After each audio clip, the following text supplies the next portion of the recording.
Thank you so much, Pete. I'm happy to be here today with you and Kate Maehr. She is the CEO of the Greater Chicago Food Depository to discuss the increasing challenges of food insecurity in our city and the importance of community partnerships. Welcome to you both. And Kate, we'll start with you. We know that Marillac and GCFD have been in partnership for 40 years. How did it all start? Well, the truth is it started before the Food Depository, and I think that's one of the things to really lift up.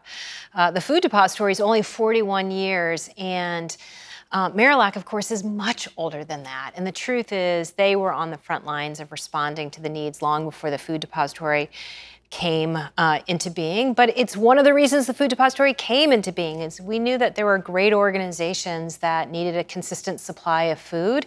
And so our partnership has gone now over 4 decades, which is humbling, but also exciting to see where we are today and the impact that we're having together.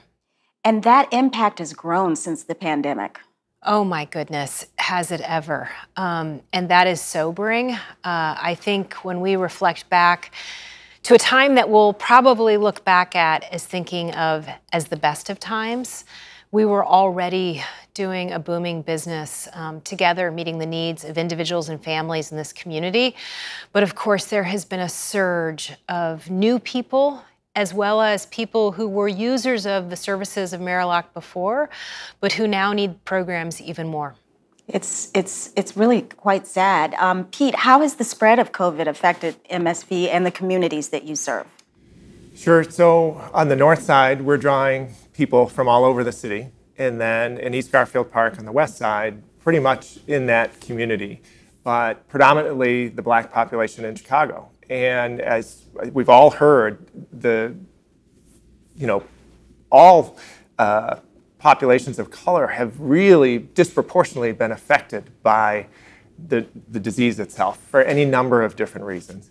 And so we've seen not only that in the broader Chicago community, but in our community, the number of people who have lost loved ones or the number who are sick really has been shocking.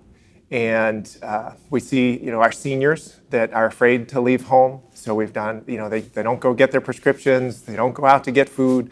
So we've done a lot to try and meet them where they are, literally at home. And of course, all the changes in protocols and everything here. But we've seen a huge increase in the need for the pantry here.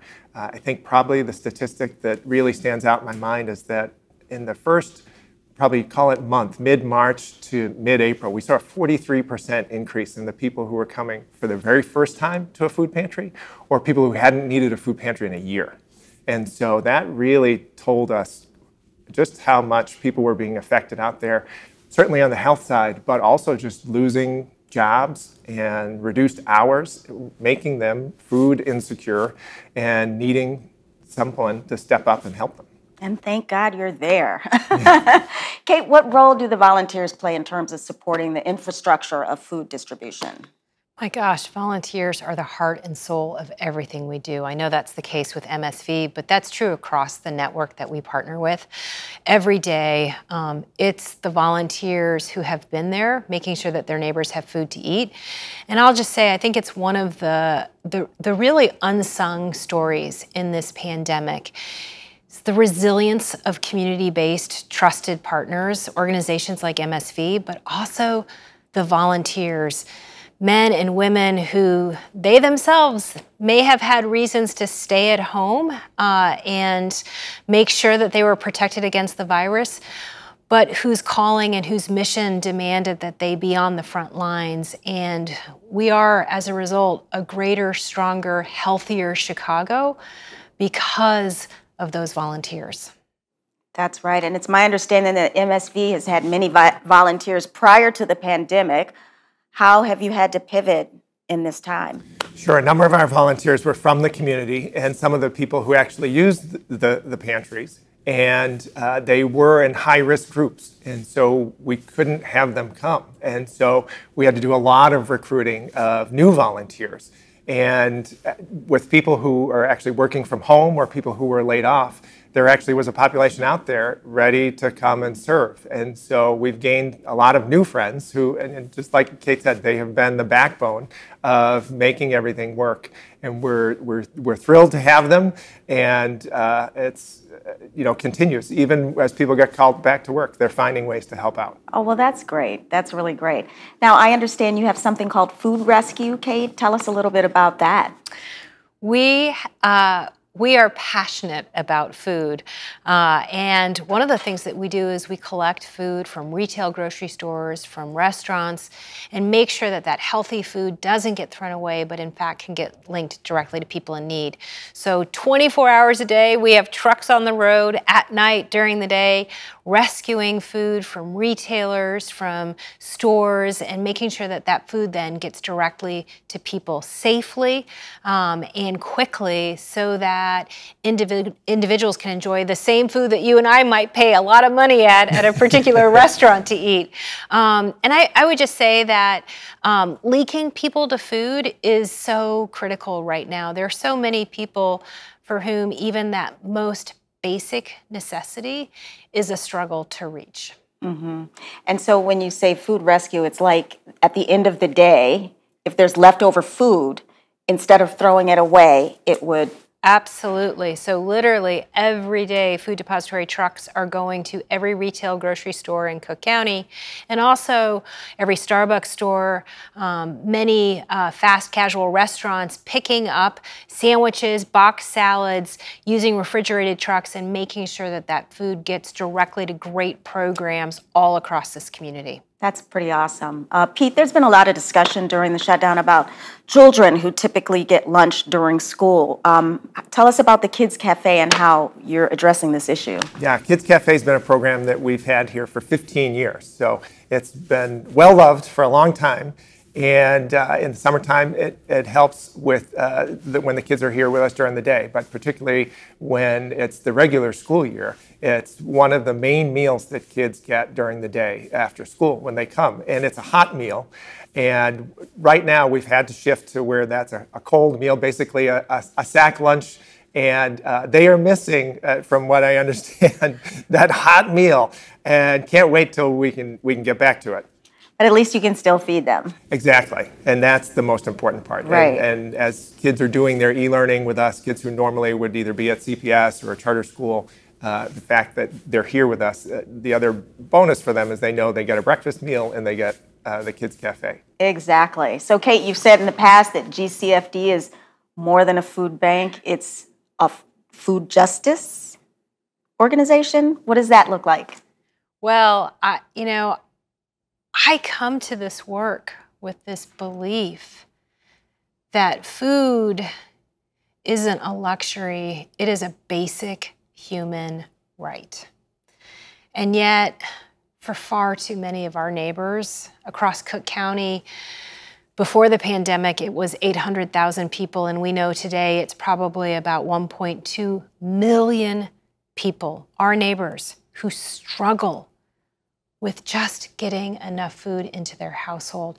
That is a rights issue. And as I think about who we are as a city, as a country, I know we can be better. It's not just about trucks and food, although that is an important part of our work. And we are so grateful to have strong partners on the front line, making sure that children and older adults and families have enough food to eat. But it's also about lifting our voices. We do not have to accept a world where people have to turn to food pantries, where children go into an e-learning or a traditional classroom without having had breakfast. We don't have to accept that. We can change that, but we have to lift our voice. We have to engage, and we have to change the way that our society operates, because no one should ever go hungry. Oh, wow. We're still in the midst of a pandemic. What do you foresee the role of GCFD and partner organizations like MSV? What's that going to look like over the next few months? Well, first of all, I think partners like MSV Greater Chicago Food Depository, we have a really important job just to make sure that we are on the front lines responding to what continues to be an incredible surge in need. So for the case of MSV, making sure that children coming into classrooms, even if they don't look like a traditional classroom, have food, that is so critical. So continuing to be strong and to make sure that food is available. Beyond that, it's really having the audacity to think about what a future can look like so that people don't have to turn to food pantries, so that people don't have to stand outside in the rain to get food. And that's the real promise of the work that's in front of us. Pete, what do you see for MSV and your pantries?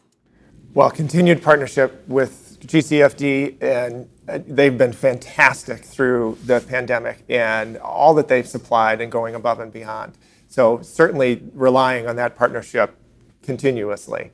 But it's hard to tell. We don't know if there'll be another stimulus bill. We don't know what the next few months will bring. Obviously, it's getting colder. Some of the other places that have been able to give out food, we're not sure if they'll be able to continue. The USDA program that's in effect right now is scheduled to end in December. It'll be depleted of the funding for it. And so we don't know if that will be funded again. And so in terms of our pantries, we're expecting that we're going to see an increased need. And just as Kate said, it's been hundreds of thousands of people who have been turning to pantries that hadn't been before. And so we expect that need will continue. We saw that after the Great Recession in 2008. It was 2 years of increased traffic through our food pantries. And so we fully expect that the need's going to continue for a while. So what can our guests do today to support and address these issues in the communities that you serve? Sure. So number one is the volunteers. Like I said before, we really need those volunteers to help us to do the distribution, the packing the boxes. And so anyone who is, of course, we don't want anybody who's going to put themselves at risk. But if you're feeling comfortable and can actually come in person, either on a day we're packing up boxes or on a day that we're doing distribution, we can always use the help. Good deal. And of course, if you can't do that, you can always come and donate online. msvchicago.org is our website. Whether you want to volunteer or make a gift, you can do that at that website. You could also go to the Greater Chicago Food Depository and volunteer there. And if you do it in the name of Marillac St. Vincent, we get credit for that with the depository. So it's another great aspect of the partnership that you can find your way, whatever you're most comfortable with. And I think also some destigmatization. Like if you know someone who's on the fence or maybe needs help, let them know it's okay. There's people there to help you. I think a lot of people suffer and through their food insecurity because there's a little bit of that trying to get over, can I really ask for help? Do I really want to ask for help? And we're trying to make it as welcoming as possible and just know that people are here to help you and that we're going to help you get to that next step. And we're going to do it with our partners. What you said at the end, I thought was so fantastic about stigma. And I just think that that's so important. People, I tell our team that when the day that somebody walks into a food pantry, it is both probably the hardest day, right, but it's also the bravest day. Yep. And when you think about a parent who makes a decision to put their own dignity aside so that they can feed their family, that is heroic. Right. And far too often we stigmatize it. We demonize that individual. We other them. We put together a long list of why we think they've failed rather than lifting up what they've chosen to do to feed their families. And it is just so important what you said. And I'm so grateful that you said it. And I hope more people hear that because that's one of the biggest challenges. Yes, we have supply chain challenges. Yes, we have lots of people in need, but we also have anger and rancor and a systemic effort to belittle people in need.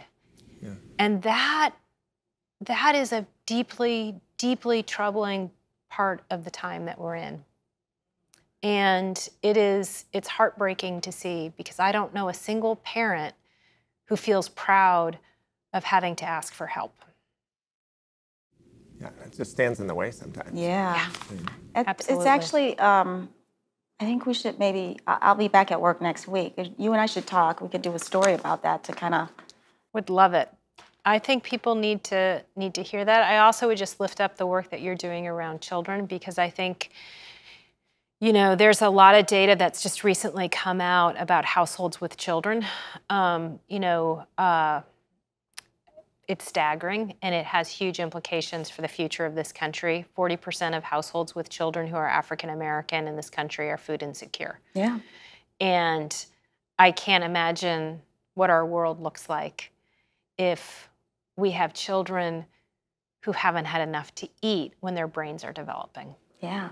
Exactly. So, and there are all sorts of, I always say to my husband, like, there's all sorts of conflicting medical evidence. Should I eat dark chocolate? Should I drink red wine? Should I exercise? I mean, there's all sorts of information we're not quite sure of, but actually one thing that we are really certain of, children need nutritious food. The science is crystal clear.